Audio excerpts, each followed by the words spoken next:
Now. Okay, let us continue. So let us start really. Apologies about all that, but we are going to get cracking now. And this is the third session of the day. This is on the 12 steps towards an expert business. And in this particular session, what I want to do is share with you, what would I do if I was starting from scratch, right? So if I was starting the business from scratch, what would be the steps I would take?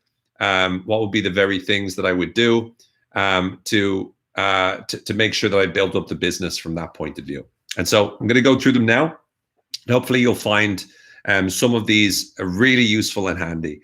Again, I'm going to give you the overview of exactly what the 12 steps that I would take in order to build up the business, the expert business. So step number one would be build your brand. And by build your brand, what I mean is the first thing you need to do is you need to focus on exactly who you are in the marketplace. You need to identify not only, like I'm assuming you already have the expertise. So I'm assuming you've already mastered the art of, coaching or style or NLP or whatever it is. And once you've mastered that, once you've mastered the art of that specific area, that specific topic, then you need to build a brand around that. So what I would be doing is I'd be looking at, what do I stand for?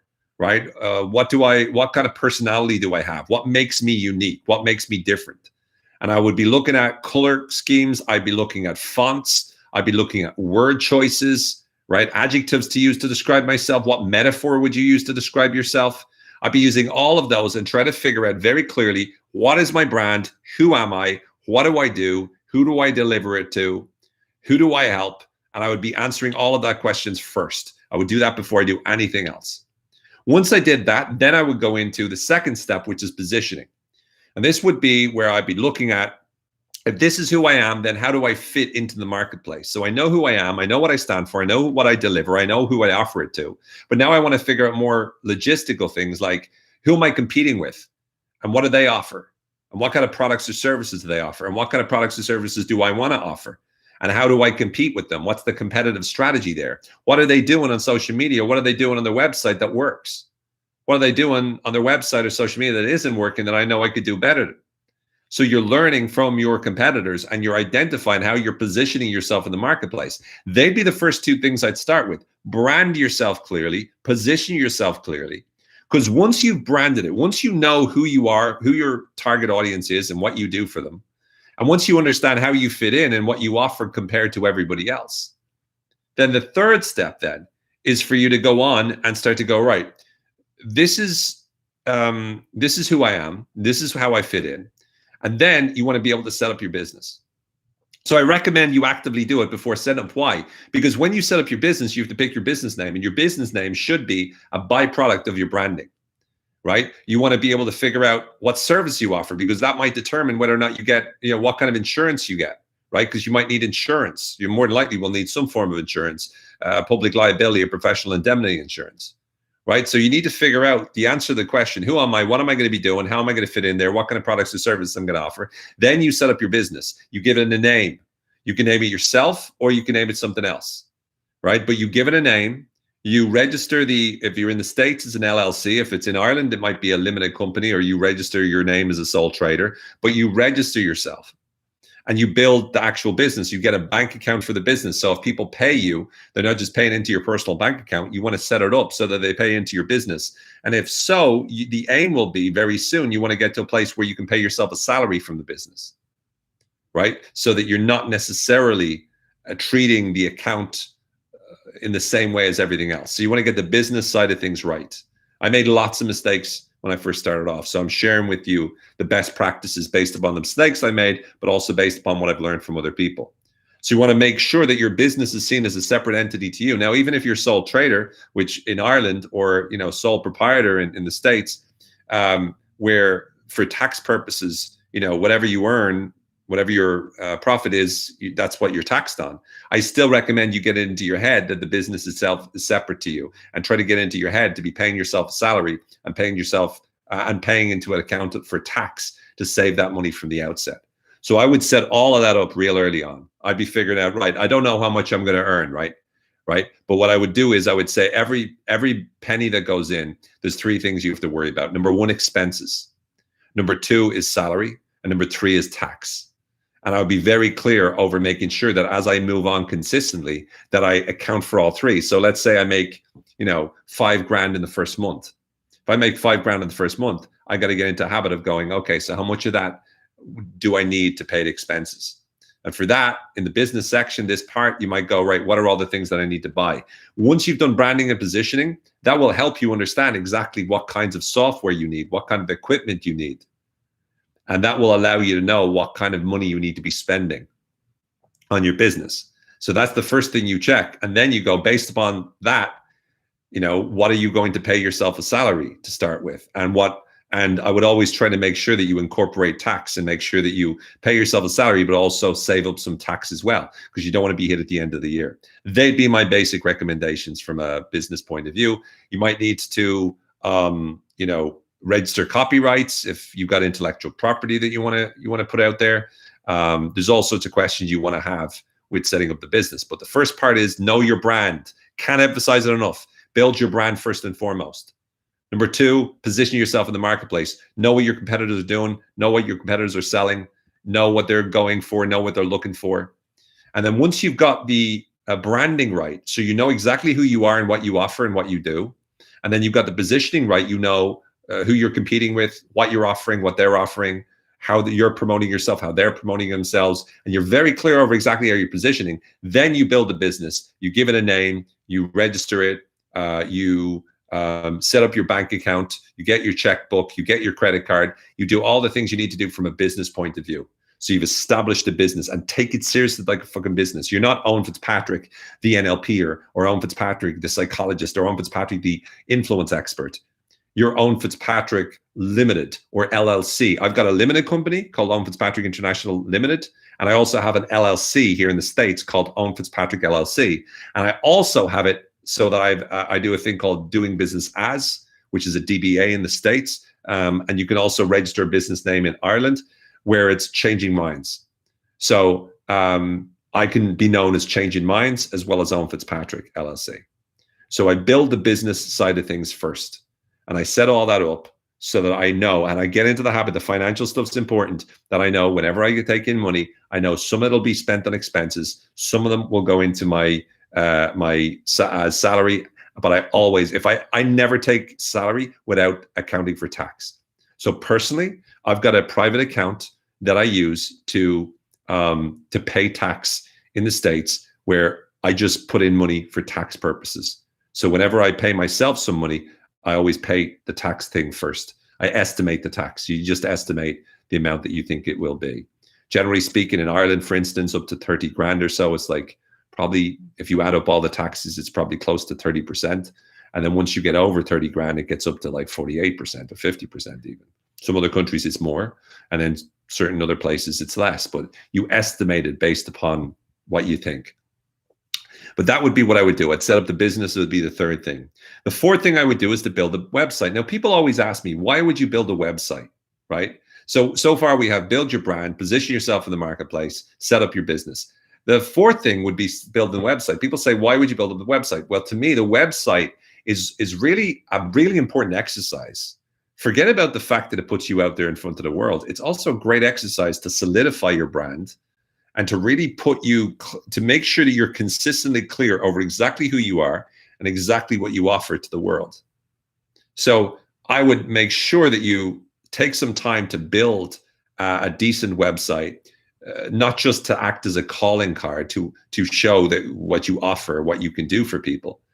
But I would also take some time to make sure that you create consistently inside of your, inside of the brand. This is really where you're putting the brand, where you're nailing your colors to the mass, if you will. You're saying, this is who I am. This is what I stand for. And, you can bullshit yourself when you do the branding, you can kind of bullshit yourself, but when it's right there in public in front of people, you can't bullshit it. And so I would actually say the website, a big part of the reason is to get your branding and positioning right. Because when you have the website, it does that. But the other thing is it's also it's verifiable for people. People can look up your website and go, oh, this person seems to know what they're talking about. And it doesn't have to be a huge website, but it should be something that maintains you or positions you in a strong way. and also offers you the opportunity to be able to collect their email, for them to go somewhere where they can collect a free gift from you in exchange for their email. They can sign up to your newsletter. They can get your free video series. They can do any of the things that I'm going to be sharing with you. But it starts with a website. Have a place for them to visit you online. And as I said, I know a lot of people just have Facebook pages. Well, I think just having a Facebook page is a big mistake, because you never know what Facebook's going to do. Facebook could fuck off tomorrow, right? Very easily. There can be all sorts of privacy laws put in. They're always under threat. Get your website, get that focused. So I would say website is number 4. Number 5 would be set up your email software and build it lead magnets. What do I mean by this? What you need to do is you need to get customers. And the way to get customers isn't just to get visibility. So here's what happens. Traffic comes and hopefully will visit your website, right? So hopefully people will come along and see your website and they go, oh, website, okay. And they'll check your website and see if you know what you're talking about. But what you want to do is you want to capture as many of them, their emails as possible. Because when you want to get customers, if you want to sell to people, you need to have lists of people that you can sell to. Because typically people are not going to turn around and just buy your products because they visit your website once. You want them coming back to your website. You want them consuming more of your content. You want to be able to reach out to them, not to hope with your fingers crossed that they're somehow going to find you. And so in order for you to be able to do that, what you need to do is you need to find a way to bring them into the funnel. And the way that you would bring them into the funnel is that you create the opportunity for them to sign into the email list that you have. So how do you do this? You set something up like a MailChimp or a ConvertKit, right? Or one of those, email service providers. And what they do is they allow you to be able to store names on them. And then what you do is you can create automatic emails to them. So when they sign up, you say, thank you so much. And then you can create what we call lead magnets. And lead magnets is something free you give them. So it could be like a free video you do. Hi, I'm Owen Fitzpatrick. In this video, I want to share with you the 5 secrets of blah, blah, blah. And so I record a video. I put it on a private YouTube channel, right? Or a private YouTube link or a Vimeo link, right? And then I have that link that I can share with anybody, but I don't. And then I make it so that I create this page saying, hey, do you want a free video on this? If so, just give me your name and email and I'll send it straight to you. Then you put the link to the video that you've just recorded and uploaded. You put that into the email, into an automated email. So when someone signs in and gives you their name and email, they get an automatic email saying, thank you so much for subscribing, or thank you so much for reaching out and wanting the video. Here's the link to the video. I hope you enjoy it. Right. So at a very basic level, that's what I would do at the start. I would just create the video, get it, or create a PDF. Right. Go to canva.com, design a nice little PDF, put some nice content in there based on your expertise to help them solve a problem or whatnot. Create that and put it into a PDF, save it as a PDF, and then have it in an automatic email where they can access the email. So you can attach the PDF into the email. So they get the automated email or a link to the PDF in some way. But either way, what you're doing is you're giving them something for their name and email. And the other thing is a newsletter, which probably don't call it a newsletter. I wouldn't call it a newsletter. I'd say my weekly email. So I probably do a weekly email, even though the one I have at the moment is bi-weekly, every second week. But I'd have a weekly email where I'd say, look, every week I'm going to share with you some really cool insights on this, this, and this. And I would try to capture as many people into my email list as possible. So the way it works is they come onto your website, and on your website, there might be a pop-up, which you can create easily, or it might be a banner where it says, hey, do you want free blah, blah, blah, blah, blah? Do you want a free video series? Do you want a free weekly email? Do you want a free video training? Do you want a free PDF? Do you want a free ebook? Whatever it is. If so, just put your name and email. They put their name and email. It goes through the internet into your email provider. Now you've stored their email. Now you've got one extra subscriber.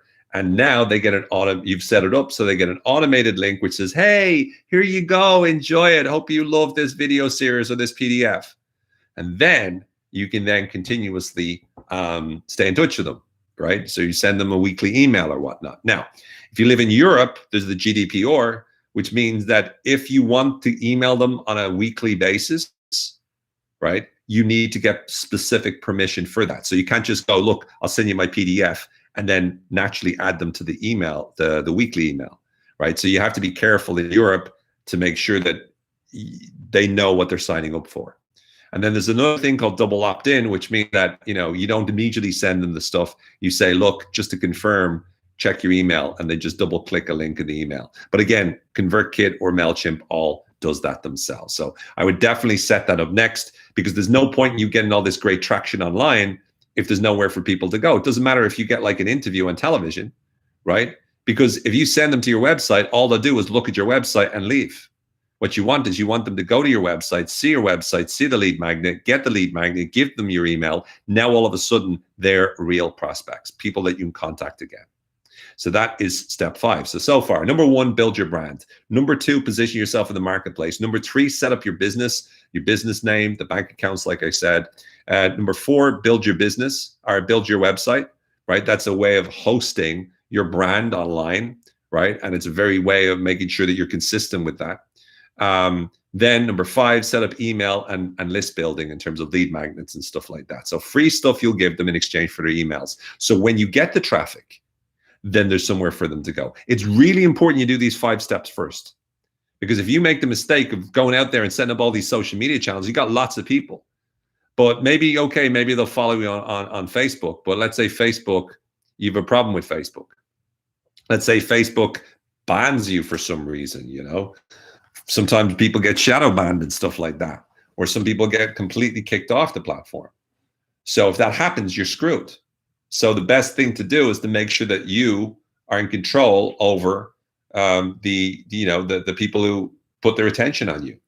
So that's why I'm saying these 5 steps should be first. You should not wait and procrastinate before you get your list. Now, if you're already you haven't done it in this sequence, my recommendation is go back to the basics and start with this sequence again. It's the smartest thing to do. Number 6, then you execute a social media strategy. What do I mean by this? This is when you get out to the world and let people know who you are. Now, you decide where you want to be. You want to go into TikTok? TikTok's good for people up to the age of 30, but it may well increase. It's not great from a sales perspective. Like, you won't get a massive amount of sales via TikTok, but it's great from a branding perspective because you can get a lot of eyeballs. And whereas Facebook will barely show any shit that you put on it to like your followers, TikTok, you're more likely to get more visibility. But it's short spans of time. So if you're an expert, more than likely you'll have, just a few seconds to be able to post certain types of content. So you need to make sure that you're really good at explaining something within a few seconds, and that you can do so in a creative way, because a lot of shit to do with music and dancing and pointing to boxes, that, all sorts of stuff like that. So if that works to you, if you're appealing to that kind of audience, and if that fits with your persona, you like that stuff, then go ahead. TikTok's on the up and up. Instagram is also still going up. Facebook's probably in decline, but Facebook's still the most popular because it's billions of people on the platform. It's just harder to get seen on Facebook. And Facebook is more about, reaching out to people where they are, whereas Instagram is really about trying to bring people into your Instagram profile, your Instagram content. But again, with Instagram, stories tends to be more popular than feed. So once again, if you can create regular content, videos, photographs, those kind of things as forms of content, that's good. Then there's YouTube, obviously, videos. It's a good idea to post at least once a week if you're going to really focus on YouTube. It's more so long form content, I suppose we'll get into, but if you're just doing short videos or whatever. And then there's also Twitter as well, where you can like regularly tweet. Tweeting would probably be a few times a day if you want to optimize. Facebook might be once a day, Instagram once a day post, but then, consistently using stories and doing Instagram lives, Facebook using lives regularly, using groups. Those are the kinds of things that I would do, but I would probably focus personally. I would focus on Instagram, and I'd probably focus, or Instagram or YouTube. I'd probably decide which one, but probably Instagram, and then LinkedIn if I was doing corporate stuff. So if you're doing corporate stuff, that's where I'd be putting all my energy and effort into cultivating and building a brand there. But you create a sort of a pattern where you post regularly, right? So the key with all of this is consistency. You're rewarded for consistency. And the beauty of social media is it's really like you're going out into the marketplace and you're letting people know that you exist. And the aim is to make them interested enough to come back to your website to sign up for your newsletter, to sign up for your lead magnet. That's the aim. So you're not trying to just build followers. The benefit of building followers in social media platform is it's good for social proof. But the disadvantage is that you don't own like the details, right? So if, like I said, if things go belly up, you're screwed. Whereas if you have them on your email, then it's safer. As well as if you have them on your email, they're more likely to buy than if you just meet them on social media. So when they've actually signed up for your regular email and they're regularly hearing from you, you're more likely to get a sale down the line when you've products or services. But what I'd have is I'd have a social media strategy where I've decided which platforms am I using and how often would I go on them. And again, I think depending on where I want to get to, but YouTube or Instagram would be the way that I would work it. And I would try to focus on one primarily, and then maybe add a second one. And then once you've established those two, then I would start getting into all the other stuff. But I would definitely focus on one for the time being. Decide on a long form content option. So this is really what I was getting to YouTube.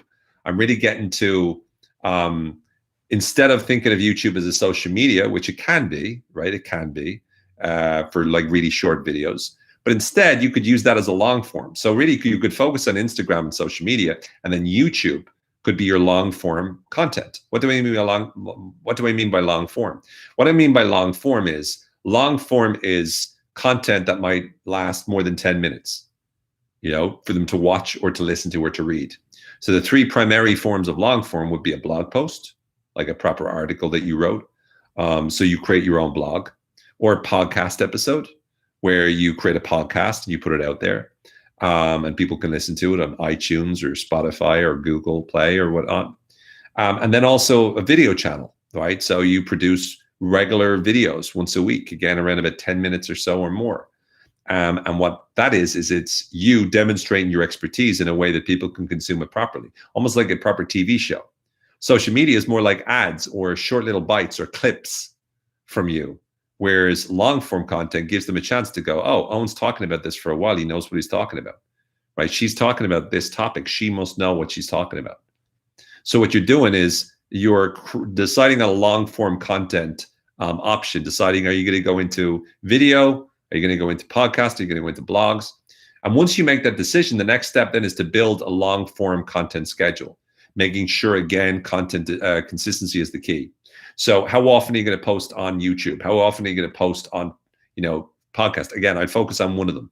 Either do a podcast or do a video or do a blog. Now, you can do all three, right? You can even do a video one that that you record also as a podcast, and you can transcribe it and turn it into a blog post. But the more you do, the more work it involves. And given how I know, or what I know about all of this work, is it's a massive amount of work, and it's hard to see specific dividends, like, or specific ROIs from the time you spend on long form content or even social media. It's hard to see it because it doesn't work in a linear way. It's not like, oh, I went on Facebook all the time and I got lots of, client requests. Someone could see your content for a year and not say anything. And then all of a sudden, after a year, they reach out to you. Unfortunately, that's the way it works. So once you build a long form content schedule, it means that you're going to create content every week. I would recommend for podcasts, it should be weekly. For videos, it should be weekly. For blog posts, it should be weekly. I mean, all of it should be weekly. If you can do more, great. But it's more important to be consistent weekly than it is for you to do it like twice and then not to do it for another 3 weeks. So try to keep consistent, decide on the long form content schedule. And once you do that, then every time that you create a new blog post or a podcast or whatever, you can push it out to all your social media platforms. So you get the link and then you send that link out and you post it to your stories on Instagram or your feed, or you put it in your newsletter. You make sure people know about it on a consistent basis. And even the newsletter, you could have it so that every week, all it is letting people know what's in your latest podcast episode. I mean, that could be your newsletter, but it just means that you're streamlining and make it as easy as possible. And so I'd highly recommend that. It's good to have a variety of content, like written and video and audio. But to start off with, I would really get some traction in one of the long form content solutions. So that's number 8. So far we have number 1, build your brand. Number 2, position yourself in the marketplace. Number 3, set up your business name, accounts, business, bank accounts, etc. Number 4, build your website. Number 5, set up your email software and build lead magnets. Number 6, execute a social media strategy. Pick a social media channel and figure out how you're going to use it. And again, this will be easier because you've already done the positioning piece where you've looked at and studied your competitors. Number 7, decide on a long form content option. Number 8, build a long form content schedule. Then number 9, host live events. So what do we mean by this? I'd recommend trying to get to a position where you're working face-to-face with people, free to start with, and then paid events. But live streams, because we're living in a virtual world at the moment, you would start off with live streams or live events, Facebook lives, Instagram lives, YouTube lives, if you figure out the camera stuff first, right? You would start off with live events. And once you do the live events, the reason you want to do that is because it gives you interaction. It gives you immediate feedback. You start to learn from that. You start to make real connections to your listeners. And it's a good idea to get to do that pretty soon on, because look, you create a YouTube, that's great, but it's only after the fact that you see the comments. But if you can do a live and start to interact with the people that you're talking to, you put yourself in a much better position as a result. So try to make it so that you're hosting live events on a consistent basis. Make it so that you're regularly interacting with people. And if you can do it in the real world, when it comes back to normal, you can do some freebies in the real world, all the better, because number 1, you get practice in speaking in front of audiences or speaking in front of clients. Number 2, you get real-time feedback and you get to understand. And number 3, you get to truly understand exactly what's most important to them and listen to the way they describe the problems, which all helps you from a marketing as well as a content creation point of view. So I'd host live events then. Then I would create products. Once you've gotten the feedback and the information, then you're in a position where now you don't want to make it so that the only time that you ever work is when you're working in front of people. What you want instead is you want to build products. You want to create products that can solve the problem that people have, but don't require you there for it. So I'm talking online products. I'm talking audio products, video products, even ebooks that are able to help them solve the problem, roadmaps, right? Whatever it is that you create for them, be thinking through what could I give them that they could take away and use and could help them solve their problems. And by the way, down the line, this could be a book, right? So this could be a book that you write that will solve all the problems. But you start to really ask yourself the question, what are the things that I could create for them that they would pay for that would help them solve a massive amount of problems in their life? And so that's when you start to think through products and you think through, all of that sort of jazz. Books, when you're going to write a book, what's going to be in the book, always be thinking about that. But that's around the same, that's about the time I would do that, because I'd want everything else already up and running. I'd want, to be clear about my brand. I want to position myself. I want a website for them to go to. I want to capture their name and email. I want my social media, put me in front of people. I want to have a long form content that people can consume to buy into how good I am. I want to host live events, so I'm starting to interact with people. Then I'd want to have a product to be able to offer them, right? So that they could buy. And then the next step would be creating marketing funnels. And what this is really about is about helping people to go, okay, let's say they sign up. Well, then it's a case of you not just going, here's my newsletter, here's my newsletter, here's my newsletter. Do you want to buy? But you also want to make it so that you create sequences that get people into the state where they buy. So 2 main sequences would be a sales sequence and a nurturing sequence. So a sales sequence would be when you send them an email, like they show interest in something, you send them an email and you talk to them about a problem and you offer a suggestion about it or a solution. And then you say, oh, I have a really exciting, news on a new product that's coming out. Then the next one teases a bit more of the product. Then you announce the launch of the product. Then you tell them about how great the product is. Then you say, oh, I'm only taking orders up to this date. But in that, you've got a sales sequence of emails that is getting them excited about a product and then selling the product and giving them a limited time to be able to do it or a limited time for the deal. That's a sales sequence. But then there's the nurturing sequence. So what happens when you're not selling? And that's when you want to keep providing value to them. And a newsletter is a good example of this, where you constantly email them, not always asking for everything.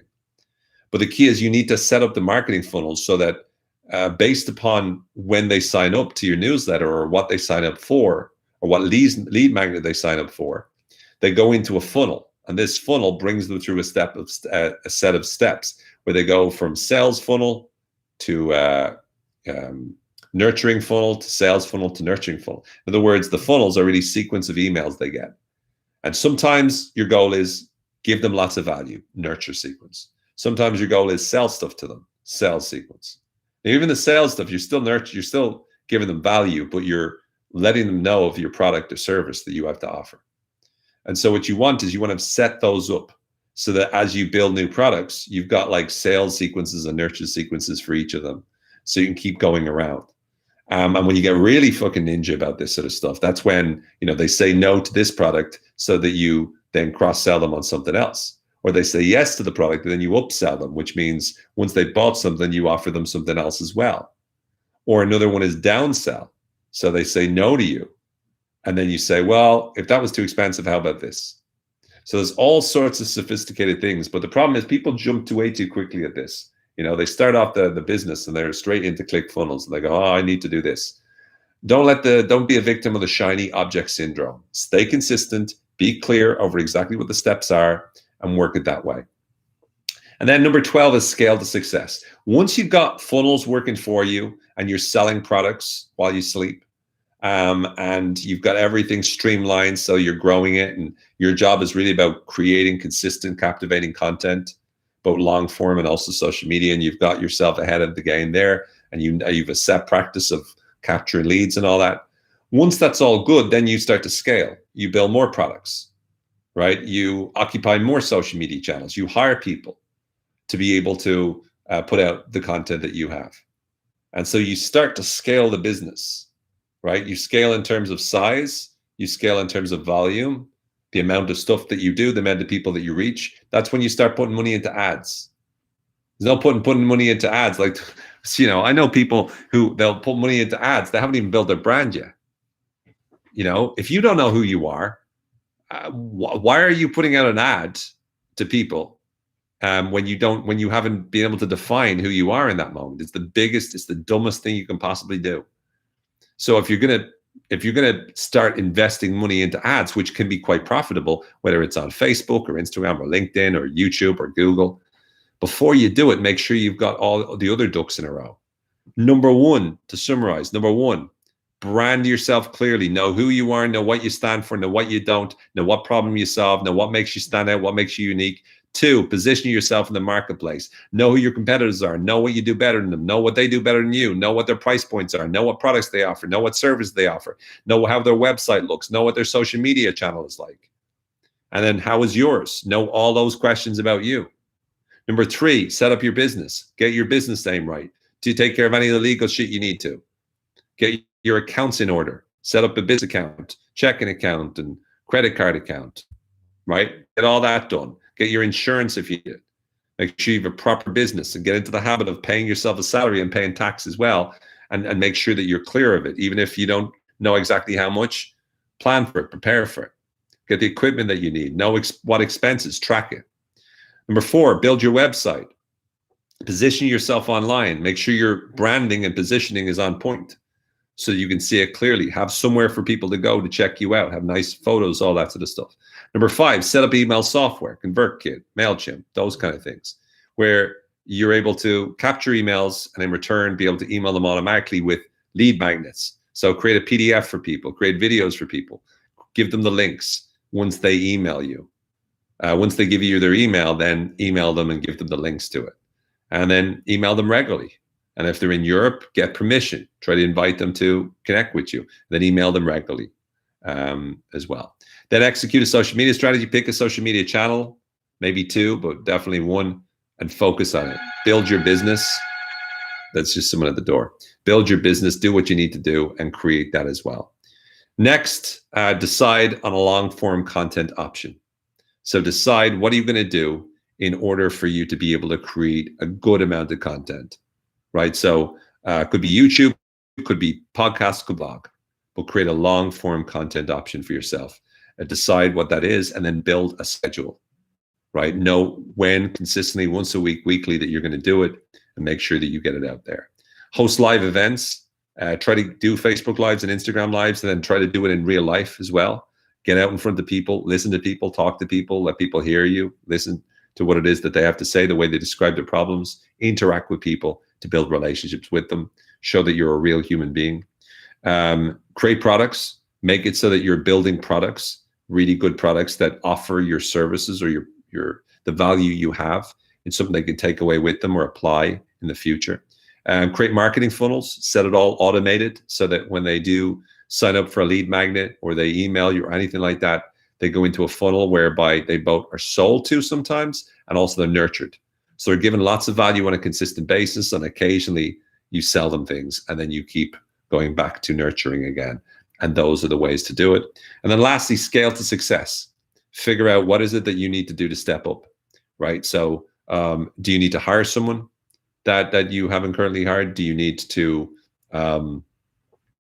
advertise your services more, right? Do you need to bring on some staff? Do you need to upgrade this quality of your videos? All different ways to scaling up. But again, try to avoid scaling up before you've set everything else into the fit. So hopefully you found all of this useful. Let me just go through and check to see if there's any comments or questions. This work, great. Thanks, Ambra. Hi, okay, Heidi. Sinu, Christine. Hi, Christine, how's it going? Thanks, Elia.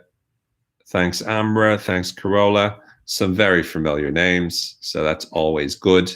Anyway, I hope you found this useful. Great, thanks, Corolla.